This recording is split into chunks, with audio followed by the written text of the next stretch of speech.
Windsor Castle, perhaps Britain's most beloved and certainly a favourite of Queen Elizabeth II. Windsor was built nearly 1,000 years ago and has been continuously occupied ever since. It's built like a proper fortress. Back in the 1200s, during the Barons' War, it withstood a 2-month-long siege. In the 1400s, after King Henry IV deposed Richard II, it was attacked again.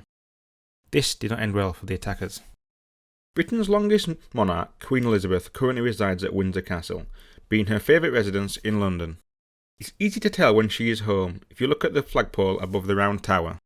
When Her Majesty arrives, the royal standard is raised. When she departs, it is lowered and replaced by the Union Jack. The lavish state apartments at Windsor were created by King Charles II in the late 1600s. These apartments contain many incredible works of art by masters such as Canaletto and Rembrandt, to name a few. It's speculated that the worth of all Windsor's fine art exceeds many hundred millions of pounds. They are still on display to this day for state banquets and other such important occasions. Located within the grounds of Windsor is St. George's Chapel. It is the spiritual home of the Order of the Garter. It was created by King Edward III in 1348. It is England's oldest and most senior order of chivalry. Its 24 members are chosen personally by the monarch for services rendered. The Order of the Garter is the last line of defence for the monarch, but considering the advanced age of many of its members, it best suits the purpose of a more ceremonial role. 10 monarchs are interred within St. George's Chapel. As Windsor Castle is a royal residence, it is guarded by a detachment of guards. These guards wear traditional red tunics and bearskin hats.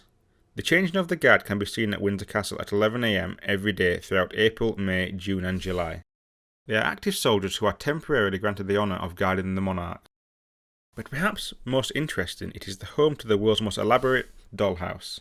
Built in the 1920s for Queen Mary, the Windsor dollhouse is doubtlessly the world's largest and most elaborate miniature home. It features running water, electricity, flushable toilets, a lift, a fully stocked 1,200-piece wine cellar with real wine and beer. It even has a miniature library filled with original stories handwritten by authors such as Rudyard Kipling and Sir Arthur Conan Doyle.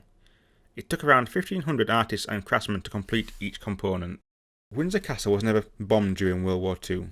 It was rumoured that Adolf Hitler wanted to make it his British home. The royal family took advantage of this by secretly hiding in the castle. The windows were blacked out, chandeliers were removed, and the bedrooms were reinforced. The girls, including Queen Elizabeth II, occasionally slept in the dungeons where some of her predecessors kept tortured individuals. It houses the oldest working kitchen in England. It has been feeding the various kings and queens for centuries and is a huge operation, especially when the castle is holding a state dinner. The sense of pomp and ceremony doesn't make it easy for the kitchen staff. An example of this would be that each little lump of butter has to be hand-rolled and stamped with the royal crown. In order to keep the kitchen running efficiently, the clocks are set 5 minutes fast. Windsor Castle attracts over 1 million visitors a year. In fact, you can plan a visit yourself. But please bear in mind, Windsor has an incredibly long driveway at approximately 2.65 miles to reach the front door.